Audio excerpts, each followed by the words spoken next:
hangman's noose was placed over her head. Her terror must have blocked off the pain.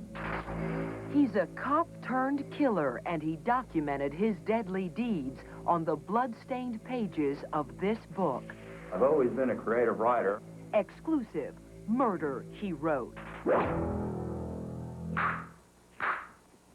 Jeez, I mean, it's really loud. This champion chewer faces jail for bursting bubbles too loud. She has an apparent disregard for the law. She's got the pop star blues.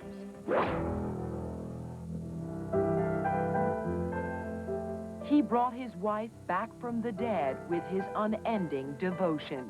Yeah, it felt so good it hurt. Love conquers all.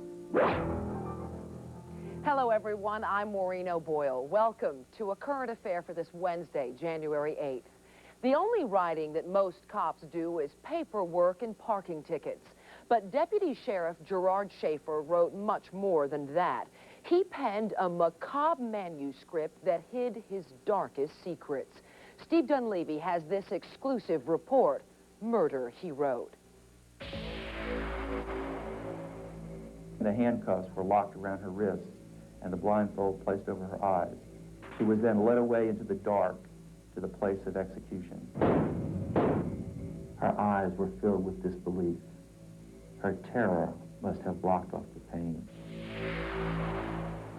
The hangman's noose was placed over her head after a pillowcase was dropped over her face in a good arrangement. She sat there very composed and ladylike while I adjusted the rope. I warned her if she made a sound that she would be hanged immediately. If evil lurks for moments in the hearts of some men, then evil totally consumes every molecule of Gerard Schaefer's worthless body. There's no doubt in my mind that Gerard Schaefer is one of America's worst serial killers, ever. I have the security of knowing spiritually that when I die, I'm going straight to heaven. For a man like Gerard Schaefer to talk about heaven screams blasphemy. Authorities believe he killed at least 34 innocent females in methods so vile they should not be described. I believe Gerard Schaefer probably killed between 16 and 20 that I could be comfortable in saying. And most likely it was between 35 and 40. Trudging through the cesspool of Gerard Schaefer's mind is particularly disturbing. Believe it or not, he was a deputy sheriff, but he believed his true calling was to be an author. And more horribly, an author who would write about his own grisly crimes of murder. A cop who would murder and then write about it. An absolute psychopath. The term chameleon would be a perfect example of it, that he could be the nice police officer, the intelligent cop, and at the same time he was a very dangerous, vicious serial killer. Robert Stone was a state attorney who jailed Schaefer in 1972 for life for the only killings he was actually convicted of. The murder of two hitchhikers, Susan Place and Georgia Jessup. Tied them up. He put them over a tree that had a root that was about 6 inches off the ground. Put a hangman's noose around each of them's neck and brought it just tight enough that if they fell off of that root, they would hang themselves.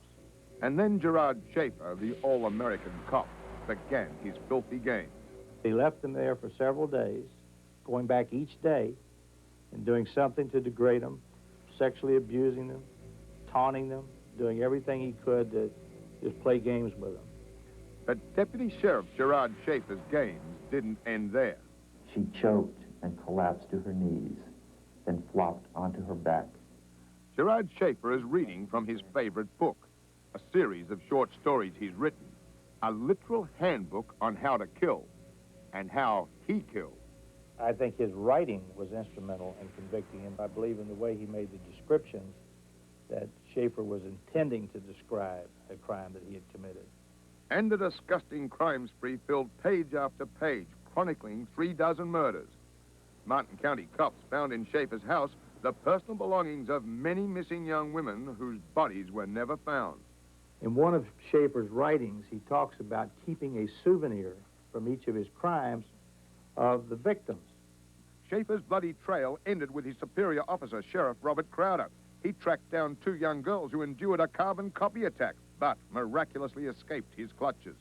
it resulted in charges being placed against Schaefer for having committed those two murders. The two girls who escaped Schaefer's murder plot, Nancy Trotter and Paula Sue Wells, posed for these chilling reenactments for police, showing how they were gagged, hanged by a noose, handcuffed, and left out in the woods for his return. And they probably would have been killed shortly after that. They were very, very fortunate. They were able to get themselves loose and get away. And yet this diseased specimen vehemently proclaims his innocence. Here you are accused of being one of the vilest serial killers in the country. When I write something like this, some people say, well, you write that, you must be a homicidal maniac killer. And I say, no, I'm a writer. I'm an author. It's what I do. Hasn't got anything to do with me personally. Now there are people saying that what you write about is that you've used your victims as material for your book. Well, I've always been a creative writer. I have a very active imagination. Sandra London of Atlanta, Georgia, was Schaefer's teenage sweetheart, and she would like to tell you a little bit about his imagination. He was normal, except that he had a compulsion to kill.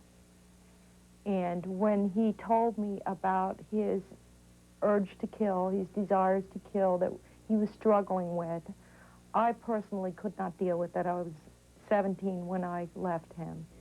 Miss London, who has visited Schaefer in prison, has a chilling theory of what might have happened to the missing women that Schaefer is believed to have murdered. He had mentioned to me that if there was no body, there was no crime. And that he would take a body and take her out in the Everglades, and she'd be alligator meat by morning. In my opinion, I think Gerald Schaefer is a greater, or maybe greater is not the term, but a worse serial killer than Ted Bundy. And I believe that probably Schaefer would have gotten the same attention as Bundy did had there been a death penalty. Mention Ted Bundy's name and the monster's eyes sparkle. Ted was obsessed with being the -- serial killer, and he liked his role as a celebrity killer. When he met me, he said, oh, I know you. He said, tell me, is it true that you got 34, or do you have private graveyards that they don't know about? You know, because he had 36. And he thought that he was too ahead of me. Here in Florida's Stark Prison, Schaefer revels in the infamy of the accusations of mass murder, but claims his innocence and is actually appealing on the grounds that he was framed. The mind boggles. I'm supposed to be accused of 34 murders all over the place, but nobody knows the names of the jurisdictions. But the reality of it is that I have never been even linked to a crime scene anywhere. She sat there very composed and ladylike while I adjusted the rope. She obviously had no inclination of what was about to happen. Ted Bundy was dispatched to hell, and we can only pray that Gerard Schaefer finds his hell here on Earth. Schaefer has been peddling his disgusting book around legitimate publishing firms. Thankfully, so far, no takers. Now, here's what's still ahead. Her bubblegum skills landed her in the Guinness Book of Records. Now they could land her in jail. No way am I going to be put on probation not to be chewing my gum. That's later. And up next, after a 2-year bedside vigil, he hears the voice he thought was silenced forever. I love you. She's a long way from Sesame Street. Meet Brazil's bombshell kitty host with a fan club of millions. But Xuxa has a secret. Can you spell X-rated? Honey, I'm home. Get me fries, coleslaw, and a big boy for $2.99. Here we are, $2.99, fries, coleslaw, and a big boy. I want the original double-decker.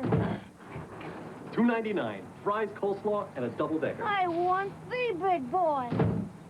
The big boy. Okay, fries, coleslaw, and the big boy. Honey?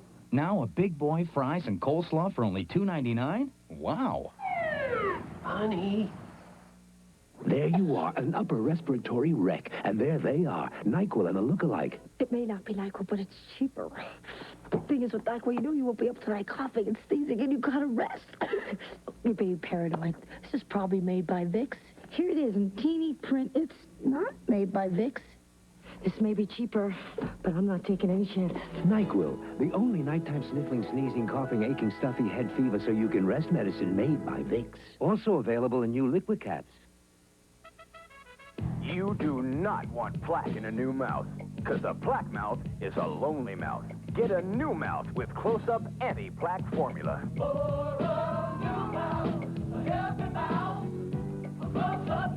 Close-Up Anti-Plaque Formula is the toothpaste and plaque rinse in one for a cleaner, fresher, healthy mouth. Hate plaque. Fight plaque. Get Anti-Plaque Close-Up. For a new mouth, a Close-Up mouth. Chicago in the 30s. Al Capone, the Godfather, rules the town. Somebody messes with me, I'm gonna mess with him. Elliot Ness, the crime buster, moves in to stop him. Federal officer! And one incorruptible cop will show him the way. You send one of yours to the hospital, you send one of his to the morgue. Before it's over, they will start a war. Academy Award winners Sean Connery, Kevin Costner, Robert De Niro, The Untouchables, Saturday.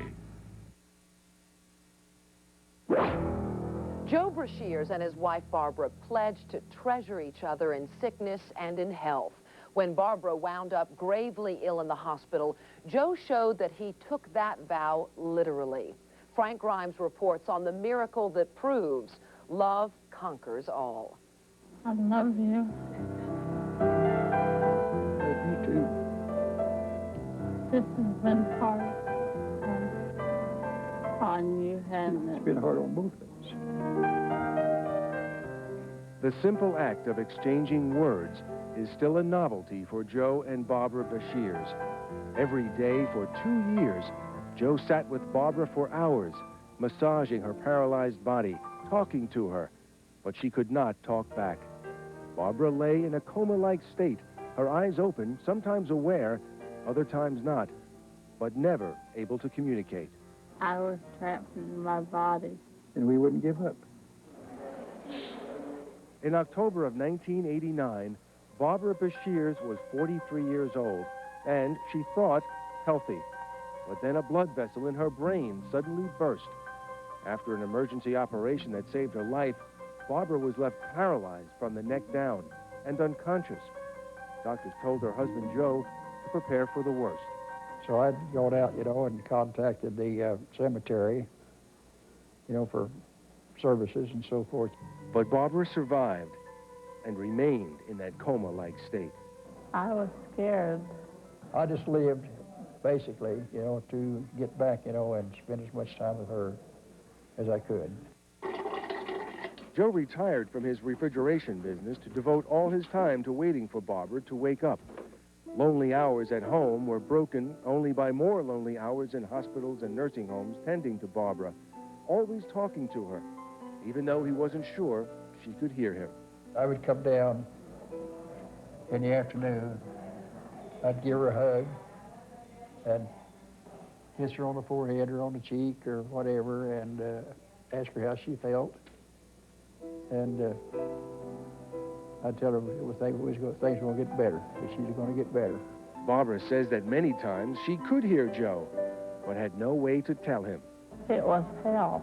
Last summer, Barbara was moved to the Golden Years Nursing Home in Harrisonville, Missouri. The surroundings were different, but the routine was the same as it had been for more than 2 years. But on a recent December day when Joe came here to see Barbara, it was not a routine visit. I can't begin to explain why that happened. It was just a miracle, we feel like. Some say it was 2 years of Joe's never-ending attention that made her miracle possible. That it was Joe's deep love, his need to hear her voice again, that suddenly brought Barbara back to Joe that day. They told me, that she was talking, and I couldn't believe it. So I came back into the room where she was, and I spoke to her. And I said, you know who this is? My husband. What did Joe do when you said that? He was happy. Yeah, it felt so good it hurt. Kathy Blesser is one of the many people who takes care of Barbara. She remembers Barbara's first words to her very well. Thursday morning when I came into her room, she said, "Merry Christmas, Kathy." And I kind of broke down then. It was quite amazing. Barbara says she feels as if her body is waking up. She gets a pins and needles feeling in parts of her arms and legs. She and Joe are optimistic about the future. What do you think can happen? As I get better and better and better and better.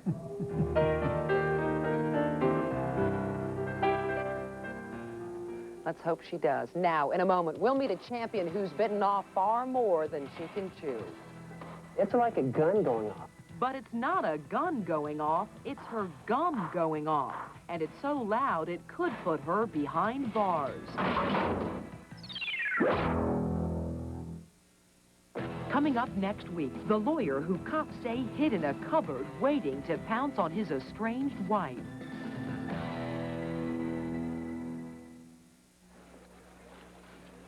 As a Perry Redcoat pharmacist, I use these to fill your prescriptions.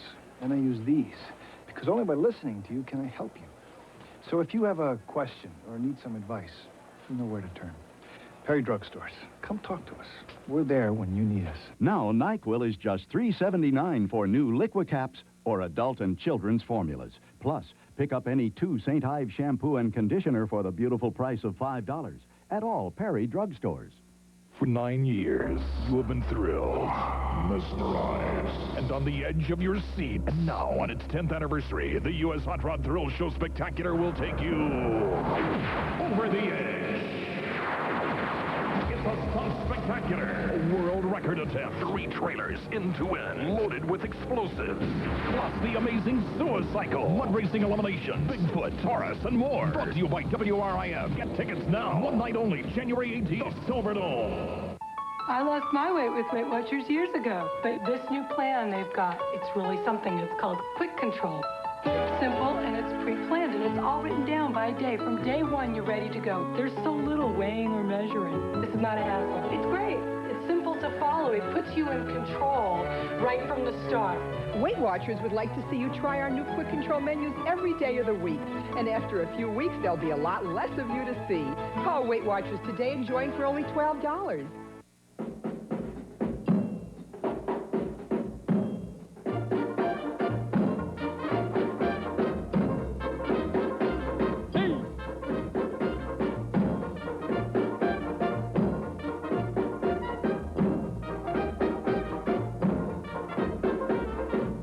From Little Caesars, 2 pizzas, 2 Crazy Breads, plus 2 servings of Coke Classic, all for $7.98. It's enough food to make a family meal into a party. Susan Williams is a record holder when it comes to blowing bubbles with gum. But now she's got something else to chew on, the possibility of going to jail. And it's all because of her unique talent. As George Chiccarone reports, Susan has got the pop star blues. No, it's not another Kennedy story. That's no dot. That's a bubble. Big bubbles, no trouble. Charming, but not altogether true. In Susan Montgomery Williams' case, big bubbles, big troubles. You see, Susan is listed in the Guinness Book as the world champion bubblegum blower. But the authorities in Fresno these days aren't all that impressed. In my opinion, she has an apparent disregard for the law. She's not in reality. Totally lost touch. Now, Susan's obsession has caused double bubble trouble, and her hobby may land her in jail. You see, Susan has a rather strange way of showing appreciation.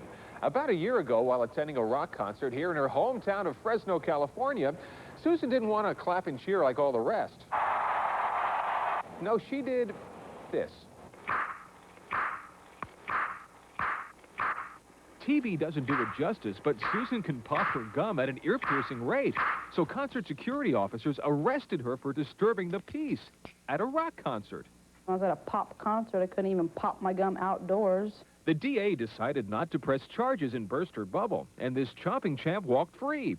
But while outside in the hall near another courtroom where an ongoing murder case was being tried, Susan, according to the sheriff's department, started again and again. When he walked up to me, he just demanded, "Spit out your gum." "Oh, I'm going to arrest you." He was acting like he was like a young little Hitler dude and trying to show off his little badge and his muscles or something, and just all of a sudden turns me around, grabs my hands, puts them in cuffs, and starts walking me down the hall over to the Gray Hotel. Whenever you want to stop a cop, just give your gum a snap, a crackle, or One loud pop. Now, that case went to court, too. Only this time, the jury found her guilty. But now, because of a possible legal snafu, that is, a misinstruction of the jury by the DA, the state of California versus Susan and her gum is expected to go to trial yet again. Really, folks, we're not making this stuff up. Susan was ordered to pay a fine, put on probation, and told not to chew gum near the courthouse again, something she just couldn't swallow. Like, no way am I going to be put on probation not to be chewing my gum anywhere around the courthouse when I'm the world champion chewer, but anybody else is allowed to do it. That's a bunch of bull. Now, with her pending appeal, this case of the courthouse snapper has both sides breathing heavy and standing bubble to bubble. She certainly has every capability of doing it again, and her attitude is such that she would do it again. Doesn't matter. She can't do it. Basically, she was popping her gum, to quote the officer, as loud as a small caliber handgun. Well, we thought we'd look into that, so we took her to a state-of-the-art recording studio and asked a licensed sound technician to give a listen. Jeez. It's probably about 130, 135 dB. It's like a gun going off. I mean, it's really loud. And it's just all coming out of her mouth. I hope. The whole proposition is that she was blowing gum in the hallway and disturbing the court. The judge came in and testified that he wasn't disturbed. The court reporter came in and testified he wasn't disturbed. No harm, no foul. So, while all of Fresno awaits the possible return of its most famous dotted woman and court case, this bubblegum champ may very well be facing a sticky situation that could blow up in her face. Oh, we'll be right back with a cop who's got a very unusual right-hand man.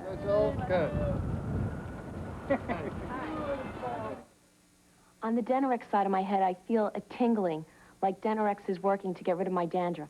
That tingling feeling tells me that Denorex is working right down to the scalp. Denorex with conditioners, the dandruff shampoo you can feel working. The Denorex tingle tells me it's working. Milk's great in my cereal, but in my coffee, I like Coffee Mate. Makes my coffee taste rich and creamy. Milk in my cereal, Coffee Mate in my coffee. Coffee made from carnation, what you put in coffee, even when there's milk around. It is germ killer, plaque slayer, and now Listerine antiseptic battles the gum disease, gingivitis. Gingivitis, you have met your match. If this is a cold, this is the flu. Metaflu, without drowsiness. Maximum strength relief for more than a cold. For the flu, Metaflu. Through the years, the Mothers of America have had a kind of medical training. They've learned from countless doctors and pharmacists that the way to take care of a cough is with Robitussin. And now at home, the Mothers of America are putting this advice to work. Next. Robitussin, recommended by Dr. Mom. Which Robitussin is right for you? Ask your doctor or pharmacist. And now there's Robitussin cough drops. Cough drops from the cough experts. There's nothing else like White Castle hamburgers. And here's one of their taste secrets. Would you believe a White Castle hamburger ranch and 100% U.S. beef cows with 5 holes in them? Yeehaw, Don. Those 5 holes let the steam-cooked onion flavor burst through for that nothing else like it taste. Holy cow, partner. And would you believe? White Castle's new bacon cheeseburger with 2 strips of bacon, only 69 cents. Believe it and try it, only 69 cents. White Castle. It's like nothing else. Nothing. Here's what's coming up on A Current Affair. He says he's a direct descendant of Jesse James, and he's living up to the legend. Cops say in true Jesse James style, he staged a daring jailbreak and blazed a trail of death and destruction across the Wild West. But this modern-day desperado claims... I'm a good old boy. I don't mean no harm. I'm Bill McGowan. I'll have that exclusive story for you tomorrow. On the subject of law and order, our Bob Martin went out on patrol with the cop who's got a real dummy riding shotgun. There's a new cop walking the North Beach beat on the mean streets of San Francisco. He sometimes works undercover. Ever since I got here, A lot of officers treated me like I was a new kid off the block. I mean, on the block. His name is Brendan O'Smarty. He's been on the force for about 6 months. Brendan was brought on the job by his partner, Bob Geary, a 22-year police force veteran. Brendan showed what he was made of recently when they were called to check out a fight at a local bar. These guys are going to really start slugging it out. And I said, hey, what's going on here? And they looked at both of us, and they took one big look at me and looked at each other, and then they start laughing. Bob says Brendan's no dummy. He does more than just break up fights. Bob considers him literally his right-hand man. Hey, how are you? Fine, thank you.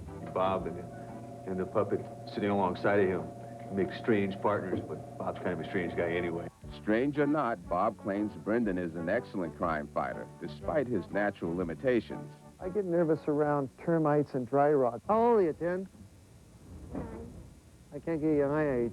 And let's face it, folks, Bob Geary's not the greatest ventriloquist, and he probably shouldn't quit his day job. But he and Brendan have bridged that sometimes unachievable gap between the people who live under the law and the people who enforce it. It's contagious with everybody he comes in contact. He has a very good positive image of himself. I think that helps. And I think a good officer should have that. But I think it's sprinkled with a lot of humor, and that helps people, too. And although Brendan and Bob have only been partners in crime fighting for about 6 months, their friendship is as solid as oak. Bob, however, hopes that his superiors see the forest through the trees and keep this unconventional police pair intact. And that's all for now. Thanks for joining us. See you tomorrow. Good night.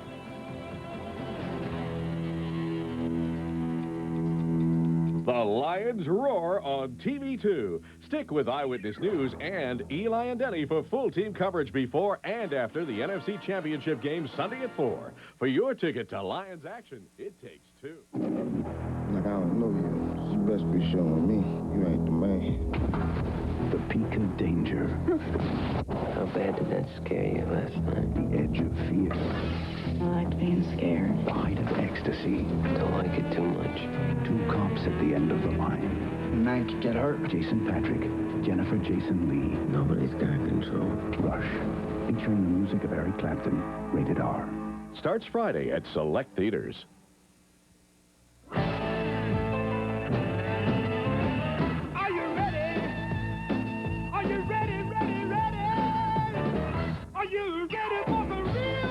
Hardy's roast beef is slow roasted in this kitchen every day. I watch that oven till the beef is done just perfect. Right now, I'll give you Hardy's hot roast beef sandwich with our original crispy curls for just $1.99. Are you ready for some real food? Hardy's.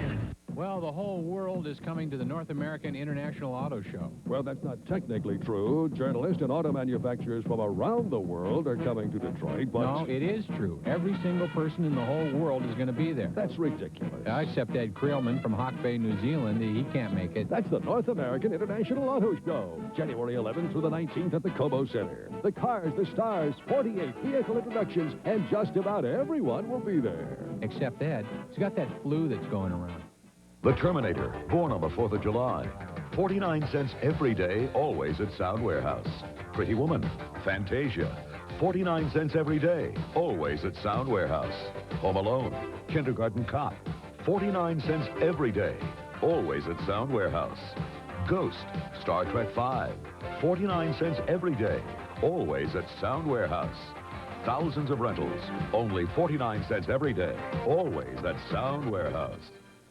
All this week on TV2 Eyewitness News, Rich Fisher goes the extra mile. With thousands of Michigan jobs on the line, all eyes turn to trade talks in Japan. And Rich Fisher is there with the president to bring the story home. This is Rich Fisher in Tokyo. Will these talks breathe new life into the Big Three? I'm in Japan to show how each day's developments will affect you. Going the extra mile, or even an extra 10,000, Fisher reports from the Tokyo Trade Talks tonight on Eyewitness News at 11. The Lions scalp the skin, Sunday at 4 on TV2.